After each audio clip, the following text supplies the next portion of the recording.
এখন আমরা সপ্তম শ্রেণীর গণিতের অনুপাত সম্পর্কে জানব। বিভিন্ন ধরনের অনুপাত হতে পারে, যেমন সরল অনুপাত, লঘু অনুপাত, গুরু অনুপাত, একক অনুপাত, ব্যস্ত অনুপাত, বহুরাশিক অনুপাত, ধারাবাহিক অনুপাত। এখন আমাদের জানতে হবে যে কোনটা কোন ধরনের অনুপাত। সেটা জানার জন্য এদের যে সম্পর্ক আছে এই সম্পর্কটা আগে জানতে হবে। যেমন সরল অনুপাতের ক্ষেত্রে আমাদের দুটি মাত্র রাশি থাকবে। লঘু অনুপাতের মধ্যে পূর্ব রাশি ছোট হবে, উত্তর রাশি বড় হবে।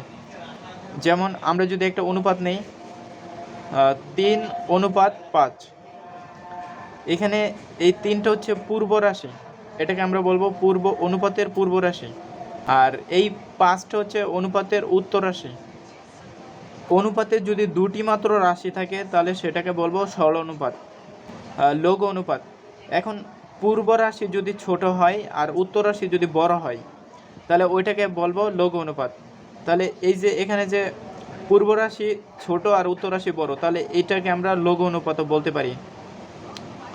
গুরু অনুপাত, লঘু অনুপাতের উল্টো হচ্ছে গুরু অনুপাত। লঘু অনুপাতের ক্ষেত্রে পূর্ব রাশিটা ছোট, উত্তর রাশিটা বড় হয়। আর গুরু অনুপাতের ক্ষেত্রে পূর্ব রাশিটা বড় হবে, উত্তর রাশিটা ছোট হবে। তাহলে এই 5টাকে প্রথমে লিখবো আর 3টাকে পরে ঘুরায় লিখবো, তাহলে এটাই হবে গুরু অনুপাত। একক অনুপাত, পূর্ব রাশি আর উত্তর রাশি যদি সমান হয়, যেমন আমরা যদি এরকম লিখি 15:15 অথবা 1:1, তাহলে এখানে পূর্ব রাশি 15, উত্তর রাশি 15, তাহলে এটাকে আমরা বলবো একক অনুপাত। ব্যস্ত অনুপাত, পূর্ব রাশির জায়গায় যদি উত্তর রাশিটাকে বসাই, অর্থাৎ পূর্ব রাশি জায়গা অদল বদল করি, তাহলে সেক্ষেত্রে এটা হবে ব্যস্ত অনুপাত।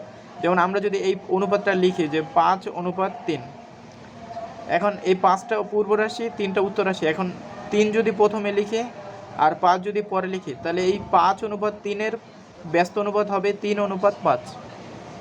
বহুরাশিক অনুপাত, অনুপাতে যদি দুটি রাশি থাকে তাহলে সেটাকে তো আমরা বলি সরল অনুপাত।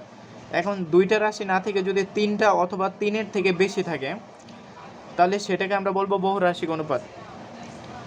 যেমন 15:15, এখানে আমাদের টোটাল 3টা রাশি আছে, 1:1:1, তাহলে এটা হচ্ছে বহুরাশিক অনুপাত। 3টার থেকে কম রাশি হলে কিন্তু ওটাকে আমরা বহুরাশিক অনুপাত বলতে পারবো না, ওইটা হবে সরল অনুপাত।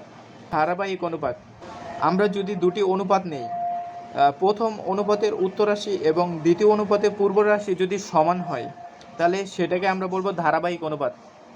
যেমন আমরা যদি 1:2, এটা হচ্ছে প্রথম অনুপাত, আবার যদি আরেকটা অনুপাত নিই 2:3, তাহলে এখানে আমাদের প্রথম অনুপাতের যে উত্তর রাশিটা আর দ্বিতীয় অনুপাতের যে পূর্ব রাশিটা, এই দুইটা কিন্তু সমান।